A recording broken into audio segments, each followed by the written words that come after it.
Well, good evening, folks. Been a couple days. I've been busy. I get busy sometimes, and so I haven't really had a chance to communicate with y'all. But here I am, live and in the flesh. And tonight, I think that we're gonna do some Stardust Ranch, as the title suggests. Where am I going to start here? First thing I want to do is, oh, there we go. Brilliant. Okay, so I had to get this thing going.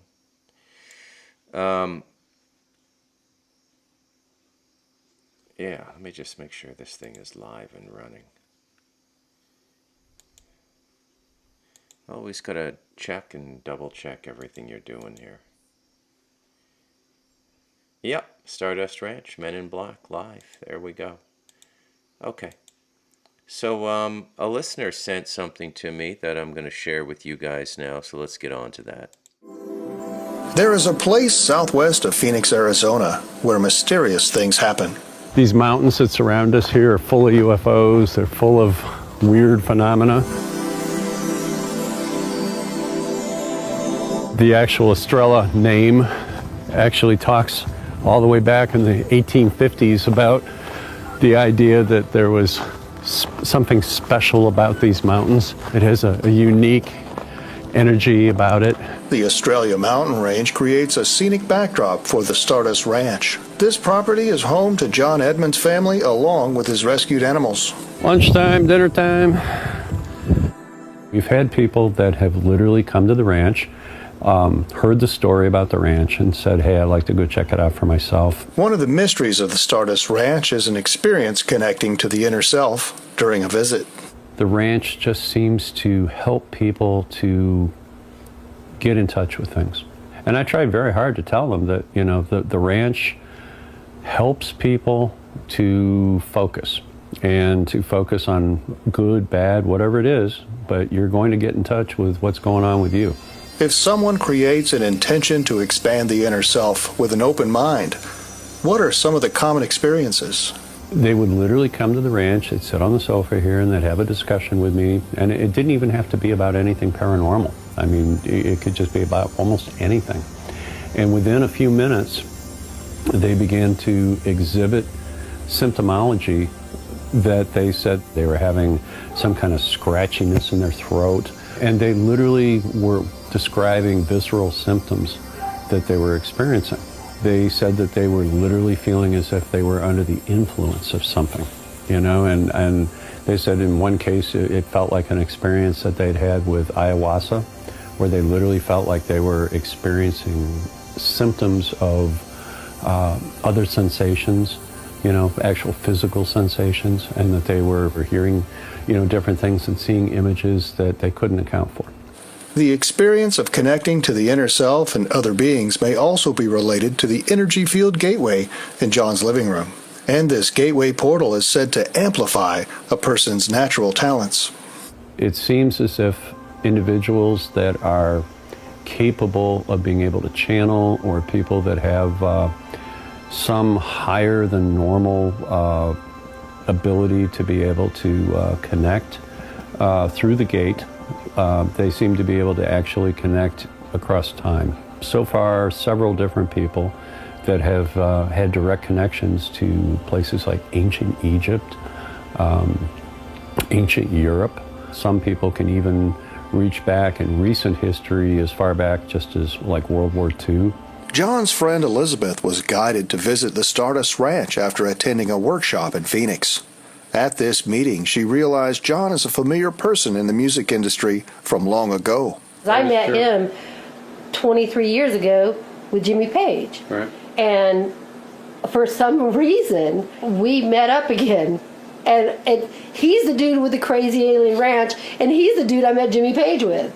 And I'm like, that was in Ohio. This is Arizona, and 23 years later. In the realization of this synchronistic event, Elizabeth decides to visit the ranch. Coming up with every excuse in the world to not buy into any of it. And Why do you think that is? Because I'm skeptical. Because I'm like, I'm not gonna. I mean, you're skeptical about everything. Everything. Okay. All Not across just the about ETs and the ranch or anything like that. You know, psychic ability, all that stuff, except for I can do that. With a firm check in her grounded stability, Elizabeth decides to open her mind using her gift of empathic psychic awareness to relax into an experience. I've been coming down here and spending a lot of time. We'll just be talking about something, God knows what. Anything. You know, and it'll start happening. Yeah. So you'll see things, you'll get downloaded, you know, you can sit in the gate if you want to, but I didn't do that for the longest time. And so when I sat over there, it was just like I had a hole in the top of my head and it was just pouring in. And I started pulling out all this crazy information about ancient Egypt before the pyramids and, you know, all these things. And I'd tell John, and then I'd go home and I'd research it and I'd find it. Somebody had written about it, like William Petrie, and I'm like, oh dear God, it's true. And I didn't have any knowledge of this because I never studied that. You were smelling flowers. Yeah. Okay. I mean, you know, you were Olfactory seeing hallucinations she was or in whatever the you call temple it, looking you at know. flowers that are, what kind of flowers were those? Plumeria. She had 1 foot in this world and 1 foot in the old world. It's almost like you see the stuff around you, but you're not even looking at it. You're in that world. Right. And you're just getting all this information. How am I knowing all this information? And then I go back and research it, and I can point things out. And I only remember some things, like some key things, and I go and I find them, and I find the facts. I find it in paper. There it is. It's documented. There's the document, the historical documents. I found it. Elizabeth also finds that her casual conversations with John at his ranch has become an awakening of her spiritual life. And these conversations at this location create more than a moment of passing time. And it's followed me home. Because, like, you know, whatever it is that opens you up here, it stays opened up when you leave. And the more you come, the stronger it just opens you up more and more and more. So you have to prepare for that. As your awareness grows, what do you imagine for yourself and future students? If you believe that this ranch is going to open up for you and you're not scared and you really practice that balanced, even keel, no anticipation, no fear, no doubt, you'll be fine. Yeah. We're like these lotus flowers that are opening up. And that's got to be a positive. All I want is people to open up their psychic ability so we can live in a more peaceful world, which sounds kind of corny, but that's true. Elizabeth continues her connection to faraway places of another time with casual meetings at the ranch. Yet John and his wife Joyce live on the ranch full-time and have 20-plus years experience with paranormal activities. The most common visitations are from the humanoid gray beings. We see them here. They just come into focus all of a sudden. You'll see them for a second or two, and then they disappear again. They will move things around sometimes. They will run through the room. And when these visitations become personally invasive or abusive, John will use his sword for home defense. This is the actual sword, the very first sword that started my collection of swords. It was never my idea to, begin this war with these guys. I didn't ask for it. I didn't want it. But, anybody that's ever owned a home or had a family, you're in a position where you have to protect your family members and you have to protect your home and the sanctity of it. John and his wife choose to sleep in another room after an abusive encounter one night. This is the room where I've killed a lot of the grays. This is where Joyce got actually levitated a couple of feet above the bed surface, and I actually caught the grays physically touching her and molesting her. And that's why I used the sword and killed 3 of them right here where we're standing. We don't really sleep in here anymore. I'm just kind of use this room as an extra room. Does this room attract the gray beings that frequent the house? Every female that has stayed overnight in this bed has had an experience where the grays have actually surrounded them, and they spent half the night feeling like they were pretty scared, and they ended up crawling into the covers and waiting until daylight. Could communications be established to find resolution to this conflict? In every case, I have tried to give them an opportunity to back away and to leave and to not be engaged in this kind of behavior. But there's either a communication problem or an intention problem or something. In this beautiful Arizona landscape, how could all of this be true? I was the biggest disbeliever of all for probably the first 5 years. I literally took inventories with myself to make sure that I was sane and that I wasn't, experiencing some kind of, situation emotionally or some kind of, did I grow into being crazy or something, And I'm not. It's a really bizarre set of circumstances, and we're just stuck with it. John has wanted a horse ranch all of his life and feels stubborn about just giving it all away. Everybody says, well, why don't you just walk away? Well, when you have something of this caliber, you don't just walk away. You deal with it like an adult, and dealing with it like an adult means that you find out what's happening and you find out what the ramifications are, and then you look at it and you say, okay, what are my options? Come here, Mama. She's about 30 years old. 30-year-old horse would be like somebody who's 90, 95 years old. Until John finds a new ranch with grazing pasture, he evaluates request for a visit with a donation to Hopeful Hoofs.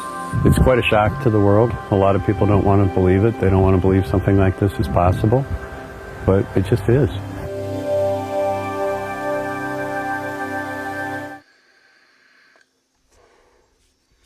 Man, do I ever miss that dude. And there's no doubt that a bit of that ranch bled into my life, and they're absolutely right what they say there, that once you make contact with it, it never goes away. I can't speak for after death, but when you're in the world, if you become aware of the ranch at let's say a psychic level, the ranch becomes aware of you, and you begin a relationship, okay? There's just no other way to describe it. John went through it, I went through it, everybody who goes there goes through it. A lot of people go there. A lot of people are curious about the place. And I don't just mean like regular Joes, right? I mean like, I don't know what I mean. Like, yeah, people, hi Manny, like people that you wouldn't, I don't know. You'd be surprised. I promised John I wouldn't do any name dropping or anything, but you'd be surprised. I was surprised. So I'm just assuming if you're anything like me, I consider myself pretty normal, you'd be surprised. Now, we're going to get into the Men in Black tonight, but before I do that, I got to tell you guys something.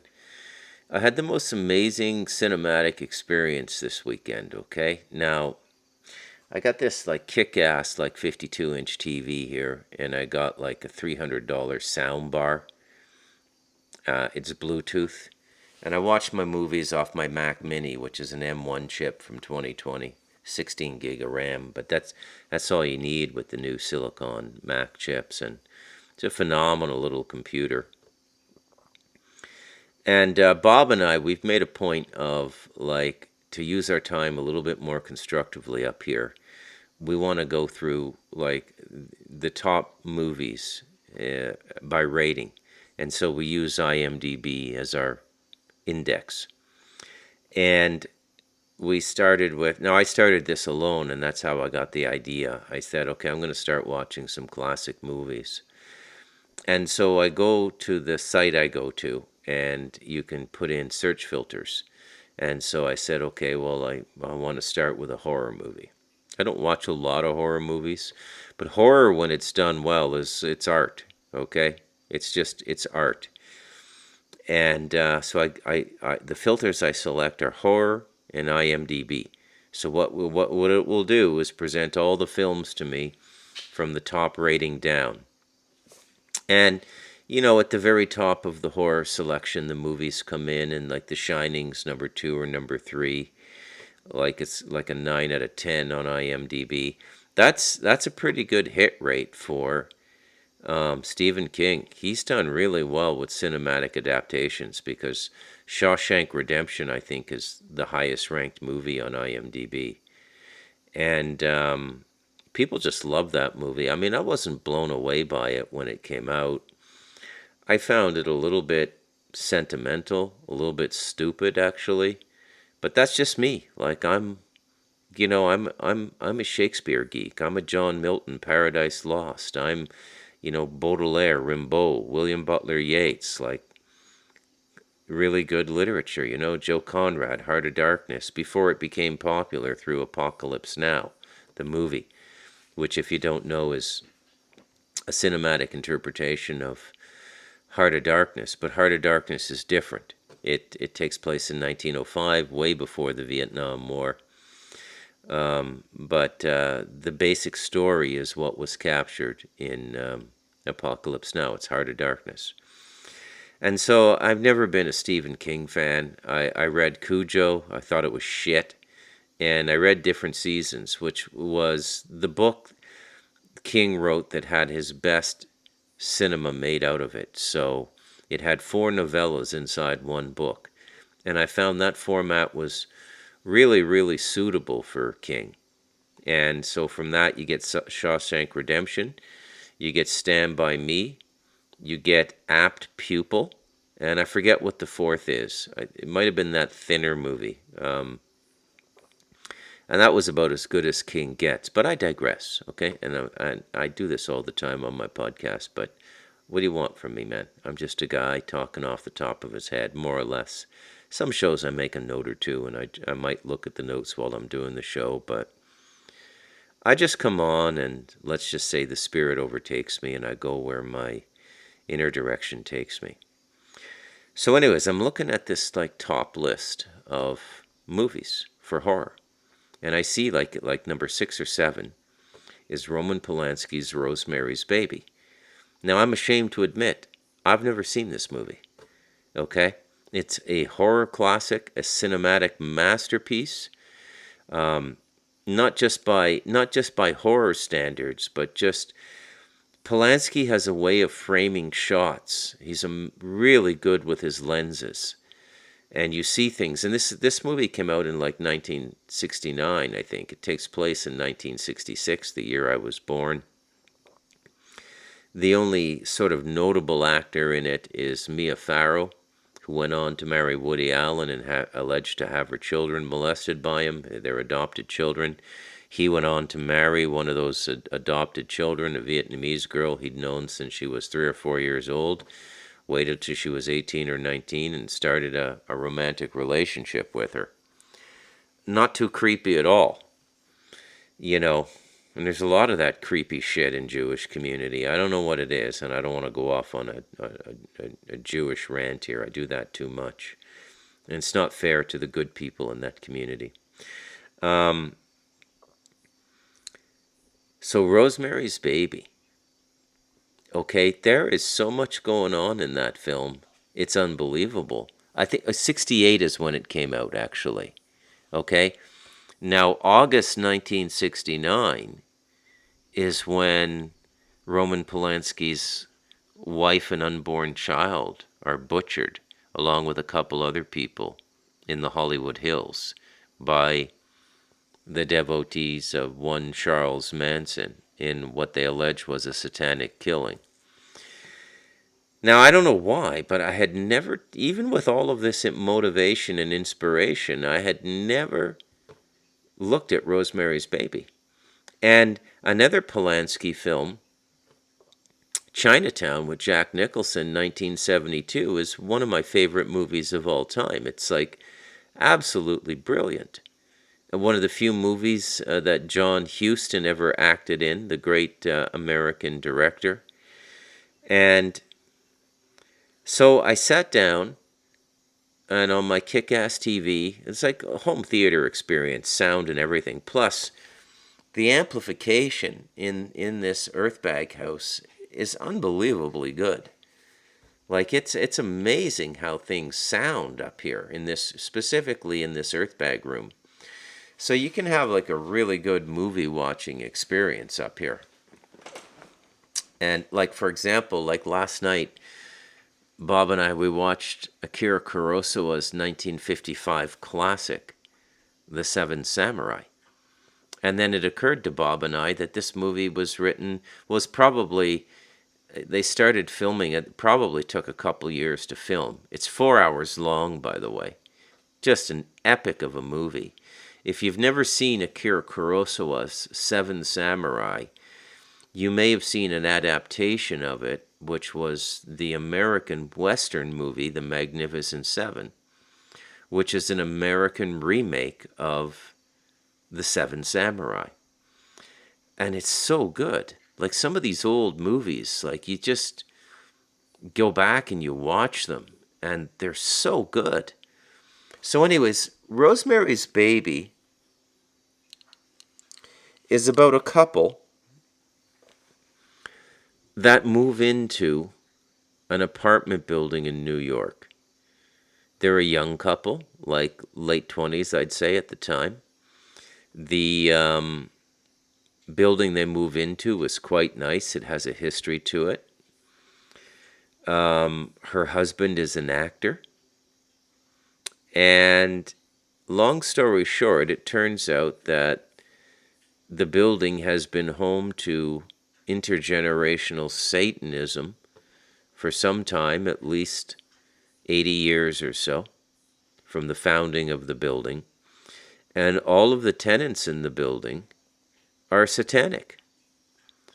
And they make a deal with her husband, unbeknownst to her, to drug her and impregnate her with Satan's child.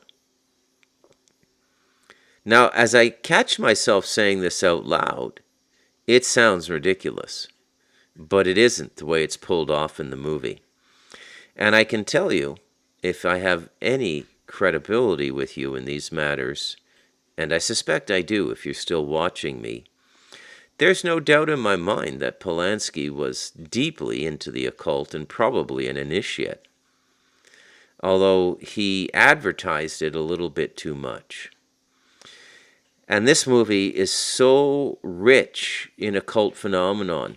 It literally is a kind of a textbook on how this otherworldly energy works on human beings. Okay? It's very subtle the way it's done. I would say it's a perfect horror movie. I would put it up there with Angel Heart, which was done by Alan Parker, great Alan Parker film, British writer-director. You may know him for Pink Floyd's The Wall. He did that movie. He did another movie about World War II called Hope and Glory. But Angel Heart is probably his masterpiece. Also a brilliant movie about Satanism. Mickey Rourke and Robert De Niro. Great movie. Came out in like 86. But Rosemary's Baby just blew me away. And you can watch it today as though it is, I don't know, like made like 5 years ago. Other than the cars on the street and the clothes that people are wearing. Those are the only things that sort of date it. The acting is impeccable. And its insight into the satanic world is impeccable. Okay? And it's if you want to know what gaslighting is, like everybody hears that word, oh, they're gaslighting you. Okay? So briefly, gaslighting is when you're right about something, you say it out loud, and everybody around you, knowing you're right, tells you you're wrong. Okay? That's what gaslighting is. So, Satanists are the ultimate gaslighters because they don't want her to know that she's been impregnated by Satan. And the clues start mounting up. Okay? Like really weird stuff happens. Like, her husband goes for an audition for a big film role that would have changed his life. He doesn't get it. He gets recognized by the casting crew, but he gets beat out by another actor.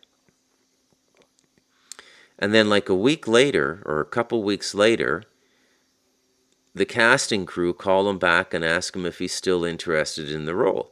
He says, yeah. How did it become available? And they say that the lead that they cast in the movie woke up one morning and he was blind, couldn't see anymore, so he had to drop out of the film.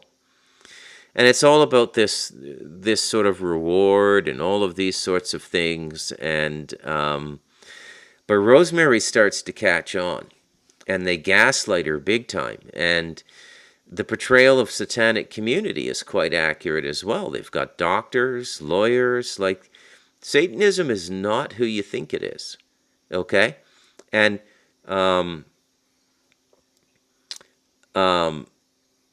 Father Malachi Martin, the Irish priest who did over 1,000 exorcisms, talked about this quite a bit. He said Satanism, in his book Hostage to the Devil, Satanism is not what you think it is. Everybody thinks it's a bunch of misdirected young people going out to the woods, dressed in black with gaudy makeup and some half-assed understanding of Satanism based on a YouTube video. No, it's far more organized than that. And it has expressions in every culture, even if it doesn't go by the name of Satanism. They have it in the Hindu culture, or in Indian culture. I shouldn't say Hindu specifically. They have aspects of Satanism there. They have, let's say, schools of Taoism in China that go dark, have gone dark, or a Taoist adept will leave his studies at a certain point and go dark and start his own school and start to work in various capacities for organized crime, remote viewing, prophesizing. Is it safe to go to this meeting? You'd be amazed at where these services can be sold and who buys them. Our governments, all of these things. So Rosemary's Baby, folks, if you haven't seen this movie yet, give it a chance, okay? And you can find it almost anywhere and download it. I don't think you'll get tagged for downloading it. I would probably, just to be safe, use a VPN if I were you. But I don't think you're going to have a huge problem. But the very definition of gaslighting, okay? And it shows you how, and what it showed me. So it came out in 1968. So that would have been 32 years plus 24. That's 56 years ago. Okay, it came out when I was 2 years old. Okay? And what it showed me is how much we're all gaslit now. Okay? The medical emergency we went through was, we were all being gaslit. Okay? And what's so spooky, and this is what Bob and I captured so well in The Light of Darkness, which is up there right now. Okay? If you haven't read that book, read that book. Because what's happened in our society is what used to be done by groups of people is now done at an institutional level. The values of Satanism have crept into our institutions: education, medicine, economics, everything. And specifically in the West, specifically in the First World. Okay? So remember, as you start to get these little nuggets of wisdom I throw at you, remember them, like mantras. So here's a couple if you've forgotten them already. Number one, communism is the politic of Satanists. It's the political preference of Satanists. Okay? Now, you can be a Satanist consciously or unconsciously, just like you can be a devotee of the Creator consciously or unconsciously. There are people, I'm sure, uncontacted by modern society, living in the Amazon rainforest, uncontacted tribes, who have people who come into those tribes who are completely connected to the Creator. But they don't have they would have a word for it in their language and everything, but they certainly wouldn't understand it within our context, like our religious context and stuff like that. So contact with the Creator unconsciously would be elevated consciousness and heightened intuition and access to information you don't know how you know it. Okay? And the same thing goes on the other side, on the satanic side as well. This thing comes up in exorcisms all the time, talking, exorcising someone and they speak in a language that they're not supposed to know. You ask the family, did they ever learn this ancient language? No. And yet they're speaking it fluently and stuff like that. It's very interesting to me. All right, so circling back to Stardust Ranch, that was a little short video that a viewer sent to me by Facebook Messenger, and I thought I would just show it. I had never seen it before. It was actually made about 7 years ago. And hi, guys. Hi, Manny. Got started a bit late tonight, but that's okay. So, hi, Santo. Hi, how are you? Welcome. So we're at the part in the story now. I don't know if I mentioned this. So they start to engage the grays. So you go from like the bruising, the branding, the marks on the body when they wake up, things disappearing, and then all of a sudden the grays show up. And then they start to show up in the master bedroom at night. Okay, or what used to be the master bedroom. They had to switch. John and Joyce switched bedrooms. They don't sleep in that bed. They didn't sleep in that bedroom anymore. And I play this down a fair bit. Like I don't put much of a spotlight on it in the book, but this is kind of freaky. So the Greys are sexual. I'm going to let that sink in for a moment. The Greys are sexual. And what I mean by that is they're particularly interested in females. And they're capable of raping, psychically raping, like astrally raping and physically raping a human female. Okay? This is something that's not talked a lot about in the ET world. Okay? Not talked about it a lot at all. But as they said in that short 11-minute promotional video, that's at a time in John's life 7 years ago where he was trying to start, so that was before Stardust Ranch got written, and he was trying to start some form of university or school there and have people come in for semesters, and so I guess kind of like Charles Xavier's School for the Gifted in the X-Men or something. And the woman talking near the end, Elizabeth, I met her. She's a very interesting person. And what she's saying is true. I spoke to her and she told me all that stuff. She started getting all these downloads about pre-recorded Egypt. Okay, so like before Tutankhamun and all of that sort of stuff. And how it was connected to that area. Okay, so there's a lot of canals in Arizona. They don't know who built them or when they were built. They're water canals. And they compare to the kind of work that the Phoenicians used to do like 4,000 years ago. And the Phoenicians are another very interesting group in history from that region of the world. Very, very dark. A lot of dark gods, a lot of sacrifices and stuff like that. So she started to get all these downloads about that, and then she would go and research them and find out that, yeah, in fact, it's true that these things were going on. So Joyce had been found to be levitating a couple times. Like John would wake up in the middle of the night and his wife would be 3 feet off the bed, like completely horizontal, levitating 3 feet off the bed. Which is another thing that you hear in exorcisms. There's starting to be a lot of parallels between demonic activity and the gray aliens. They're very similar. And I don't begrudge the Christian community for calling them demons. As I said, that's not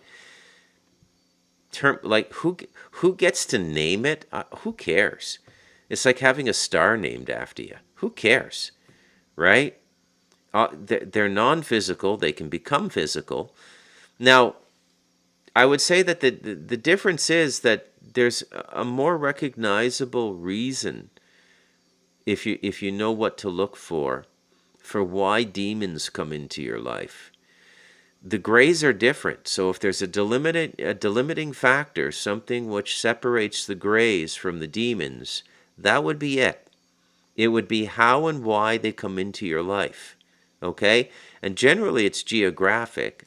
Now, there is another parallel to, I suppose you could say, the demonic. Now, you all know that I think it's all extraterrestrial.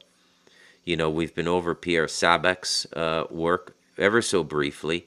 I mean, I could do 10 shows on Pierre Sabac and not do him justice, okay? And like I said, you got to go out and do your own homework. I'll drop a name, and you got to go and do your own homework, okay?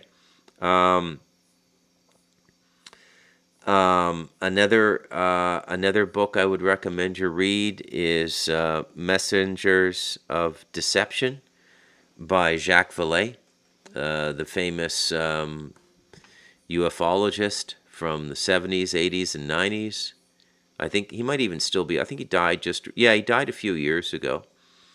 And he actually appears as a character in, I think maybe even playing himself, I'm not sure, but he's in Steven Spielberg's Close Encounters of the Third Kind. At the end, where they're officiating the human beings who are going to go on the ship and leave with the extraterrestrials, Jacques Vallée is there. He's one of the administrators, okay, one of the head guys in charge there, which was a brilliant piece of casting by Spielberg, I felt. So it was around this time that, you know, when the levitations, the attacks, and the attempted rapes and that sort of thing, when that was going on. John also told me that, this is a bit gross, I don't mean to be gross, but it is factual. We have to stay objective. We have to stay sort of scientific about this entire ET process, right? So I'll just say it. John told me that when he wanted to bait grays, and to bait them would be to draw them out, he would stake out in the garage of the house, which was, you know, safe for him, close the doors so nobody else would be bothered. He would go in the garage, and at key locations, he would smear menstrual blood. And he said within a matter of minutes, like 5, 10, or 15 minutes, the grays would appear. So it was almost, and to their better judgment, the way a bear would appear when it smells honey. Okay, so they're not these super sophisticated creatures that people think they are. And why we don't have more data on them, and specifically, let's be honest, how to kill them. You know, that's another great thing that John did, is he killed them. And they deserve to die. Okay, whatever they are, they deserve to die. They're not human beings. It's not a sin. I don't even think they're part of what we would call the life spectrum. The organic or spiritually connected life spectrum, as many of these ETs aren't. Many of them are not really spiritually connected, and a lot of these ET groups that you might think are good are not really that good. I don't think I'd want to spend too much time with even like a Nordic or a Palladian, from everything I've learned over the last few years about these ETs and what they've done to humanity and stuff. I don't think any of them are really good. I like a little bit of what maybe Alex Collier has done as a messenger for the Andromedans. I like a little bit of that work. But the point is, this is why I always go back to us. We need to develop ourselves. We need to become more spiritually competent and more spiritually advanced.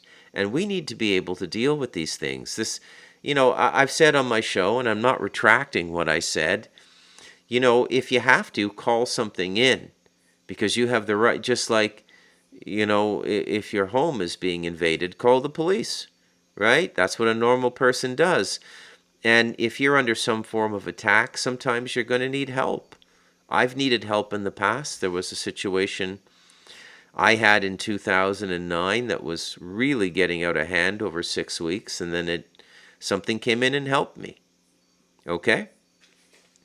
And so you can get help and stuff like that. But really, you got to develop yourself. It's really on you. You need to translate belief into practice, commitment, and forbearance. And find something you're comfortable with as a spiritual practice. Okay? You want to become a violinist? What do? You practice the violin. You want to become good at playing pool? What do? You practice playing pool. You want to become spiritually adept? You want to spiritually open up? You have to practice spirituality. And you have to find exercises and modalities of engagement that work for you. And we're all different. It depends what culture you come from. It depends what belief system you're beginning in. But anybody who sincerely wants to find a path to spiritual understanding can find it if you sincerely want it. And then once you get your practice and you go, okay, this is the practice that works for me, you should be going at that like a college draft pick for the NFL. You should be like, that should be your life. That's like pure gold what you have found if you found something that works for you. Okay? It could be your birth religion. Some of the religions out there are really good. Okay? Some of them are really good. I like a lot of the newer religions. I'm absolutely fascinated by Guru Nanak and Sikhism. Absolutely fascinating religion. Read up on it. There's a lot going on in there, a lot about the mystical consciousness and how the Creator communicates with human beings. Okay? A lot of stuff in there. The old stuff is good too, Taoism has been an extremely helpful thing for me in my life. Reading and studying the Taoist texts has been very, very beneficial for me. I'm very glad I took the time to do that. The Tibetan texts have been very, very good for me. Many of the Hindu texts have been very, very good for me. And then the exercise. The exercise I've chosen is meditation. Today I meditated probably about 5 hours. I'm like in a dream state today. I just decided today was a spiritual day. So I did an hour of mantra, and then I did like 3.5 or 4 hours of contemplative meditation, where you just go into your consciousness, into the awakened imagination, like a lucid dream, and you lose track of time, but you don't fall asleep, and all of this information is given to you. Okay? So it was around this time that John started to go public. He started to do interviews with various people. This would have been about early 2000s, like 2005, sometime around there. Started to go public, started to give interviews, started to write articles about his experiences and send them to various UFO websites or extraterrestrial websites. He contacted MUFON. It's interesting that the official UFO world has always kind of given John a hard time. And he never really gained anything like widespread acceptance. Knowing him the way I know him, he should have been a keynote speaker at a lot of these events. Contact in the desert and all of this stuff. But you could say maybe his personality worked against him. I don't know. Some people find him a bit abrasive. I found him very refreshing, direct, honest, sincere. That was my take. But like I say, he should have been a key speaker at a lot of these things. And what happens is UFOs are an industry now. Okay? It's a talking circuit industry. There's people who make their living at it. Okay? And a good living. Some people do it just with donations. I think, Carrie Cassidy and Project Camelot, she's done very well for herself. She's a 5-star gal, man. Yeah. There's no Days Inn or Motel 6 for Carrie Cassidy, man. It's 5-star when she goes somewhere. It's a Hilton. It's a Radisson. It's a suite. Okay, that's how she rolls.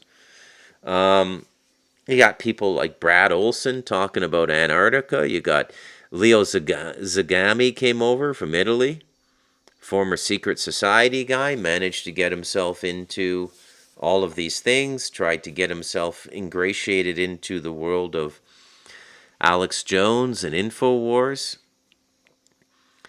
I don't think helping people and telling the truth should be an industry. I really don't, and I've always felt this way. All the books I write and all the work I do, like this podcasting, is on top of making a living at a trade, which is an honest trade. Okay, I'm a technical writer. I contract out as a professional writer.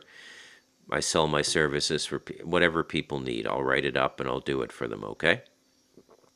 Manuals, installations, configurations, grant writing, all of these sorts of things. There's a whole class of professional writing out there, and I've been a part of it since 1997. And I do it, and I make a normal living. And I mean, you make a little bit of money off the books, but nothing to. I mean, it maybe covers my pet food every month, right? With 8 cats and 2 dogs.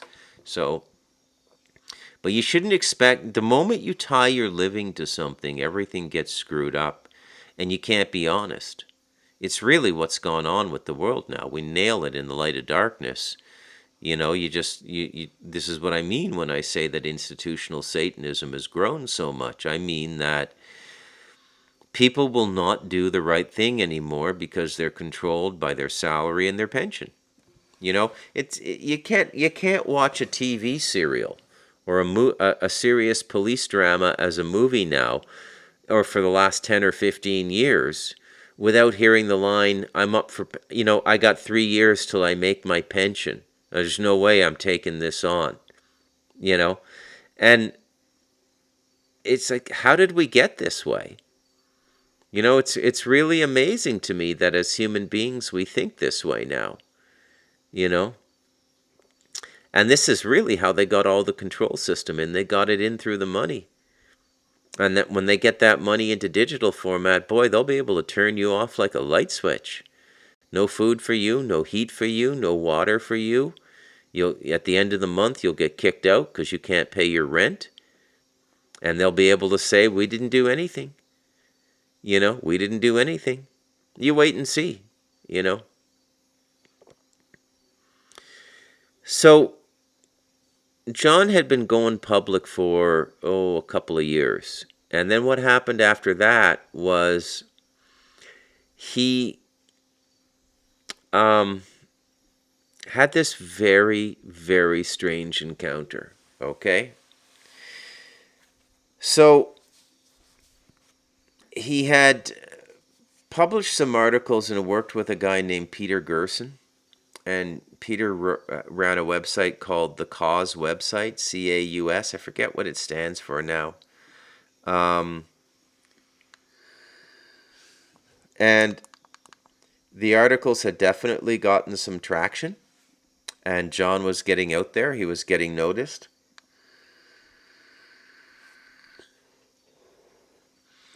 MUFON ignored him.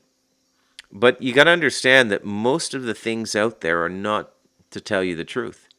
It's most of what human beings do at an institutional, or what I call a phony institutional level now. So phony institutional now, this is another thing too.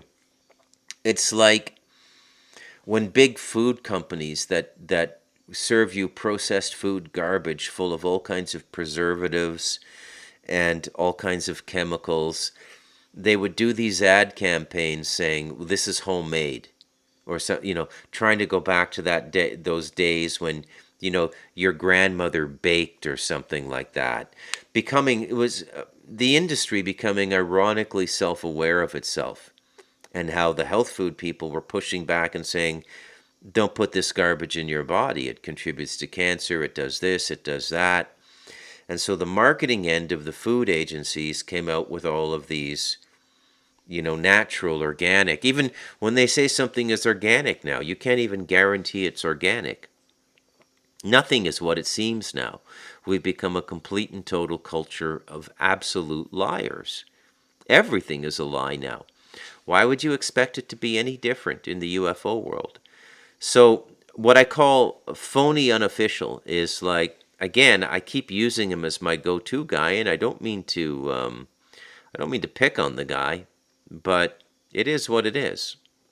Stephen Greer, right? I'm not part of any government agency. They don't want me telling you this. Believe me, Stephen, if they really didn't want you telling people that, you'd be dead. Okay? You'd have, and in a way, nobody would ever say you were murdered. So don't have tens of millions of views on the podcasts you go on, like Rogan and Sean Ryan, and the Concrete podcasts with Danny Jones, and the biggest podcasts out there. Recycle your material over and over and over again, which is clearly an attempt to condition the public mind, and tell us that you're not involved with any official disclosure. You're clearly involved with some form of official disclosure. Okay? And official disclosure of UFOs will never come about. It will always be unofficial. And the reason it will always be unofficial is there's too much liability for the government. If it came out that the government greenlit these extraterrestrial races to abduct a certain number of Americans, and those were horrifying experiences for the people that got abducted, where does that leave the government in terms of liability and lawsuits? So there can never be any real official disclosure about the human relationship with extraterrestrials. It's never going to happen.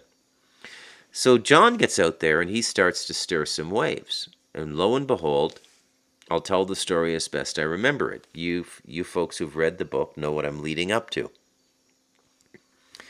So you've seen the pictures of Stardust Ranch. I mean, you just saw them in that last video I played at the beginning of today's show. Imagine John at the end of the driveway, starting from the road, okay? So, meaning where the driveway ends at his house, and he's beside the house, under an overhanging roof there. There's a picnic table, and he's got 7 or 8 guns out, and he's got a friend from the neighborhood over with him, and he's cleaning his guns. A black sedan pulls up. 2 men in black suits get out. John says they phase right through the fence. They don't open the fence and come into his driveway. They phase or walk right through the fence and continue to walk down the driveway, approaching John, who's quietly in conversation with his neighbor, cleaning his guns, which for John included rifles, shotguns, automatic pistols, revolvers, and automatic machine guns. John was a gun enthusiast. He was armed to the teeth, okay? Classic American in that way. And these 2 men in black come up, and he says they get right up in your face, okay? Now, here's how he described them to me. He said there was specifically the thing that stuck out the most was their skin. He said there was something off about their skin. And I said, well, what did you mean? What do you mean? He said, Bruce, it was like uncooked chicken skin. So when you go and buy chicken legs at the grocery store, you know how the skin looks on the chicken? John, minus the pock marks where the feathers were pulled out, but it was this sort of super pale, chalky, greasy. Okay? So those are the attributes you could assign to chicken skin. It's very fat rich, so it's greasy. It's very chalky white, and that's how the skin appeared on the men in black. Did not appear to John to be normal skin. And they spoke in a kind of like monotone way, like AI reading a chapter from a book or something. And they said, you are not to publish any more articles with the cause website. And John says, like, excuse me? And they repeat it. You are not to write any more articles with the cause website. Okay? And then they turn around, walk away, phase through the fence again, get into their sedan and drive away. Sounds comical. Sounds like Will Smith and Tommy Lee Jones in Men in Black. It sounds absolutely...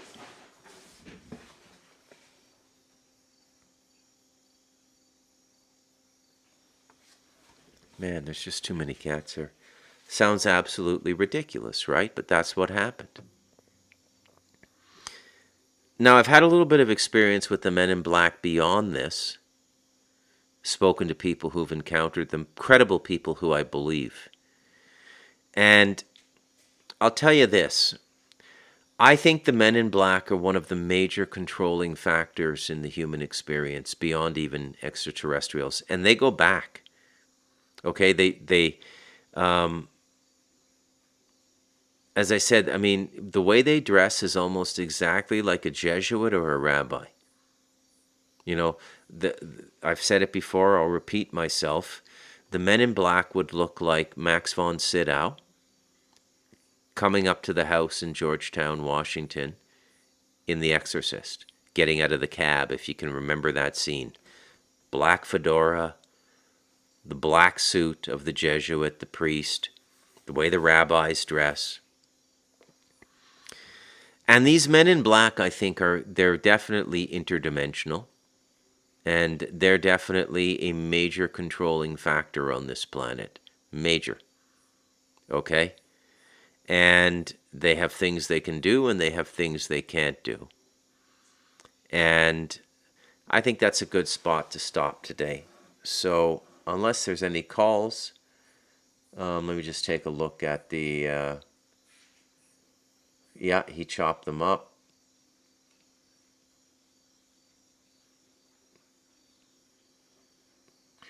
Yeah, so Sun Warrior is saying, from my experience, Stardust Ranch gets overshadowed by Skinwalker Ranch. There's another example of marketing, right? There's something about, I don't know, Stardust or John that they didn't want to engage, you know? And it's very frightening for a lot of people. I was told that by the producer in Atlanta, or in Georgia, not Atlanta per se, but in Georgia. He said the same thing, that it was very, very, they were terrified of it. Yeah, so if some of you like the hour of the show today, I guess that you're maybe in the UK or something, and it's like 8:30 in the morning or something like that. MUFON is CIA, says Mikhail Grumboven. Yeah. Yeah. So I think the Men in Black are a kind of interdimensional intelligence agency. And I think that they represent what's going on this planet better than anything else. I don't think we've ever gotten any clear indication of what the Men in Black are. But they police consciousness is what they do. So why would they go to John Edmonds and say, don't talk about this stuff? Okay, but they did. Anyways, that's the Telemanca review for today. I got to get some sleep. I bet you thought I was going to say something about Trump getting shot. I don't know what to say about American politics anymore. It is literally too weird to talk about at this point. Like, what could you possibly say about American politics? You know, if you want my opinion for the November election, I'm about 60% with Trump, 40% Biden. I think they're both shitheels. Okay? I think Biden represents the gulag, meaning death by socialism, communism, and murdering Americans. And Trump represents a subservience to the Jews that will attempt to bring about Noahide law and leadership through Jerusalem. And, you know, so you got two options in politics now. You got the synagogue or you got the gulag. But it's all Jewish controlled. You may find my statements cavalier, but if you study the situation long enough, you'll see that I'm just being concise, precise and concise. I'm not wasting your time. Once you boil it all down to its essentials, this is what's going on. America is run by Jews, and they have two possible outcomes at this point. Communism, which is Jewish, by the way, Karl Marx, and the leadership by the Sanhedrin from Jerusalem, in which all Goy, all Gentiles, live under Noahide law. which is particularly odious if you read it. You know, there's like unbelievably odious.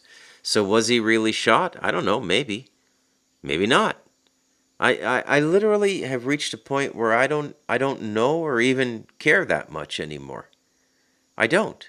I mean, I know it's going to affect my life, but what can I do about it? There's nothing to do. It's just completely crazy, man. Completely crazy. I'm going to cap it up there tonight, folks, okay? I'm Bruce McDonald, and this has been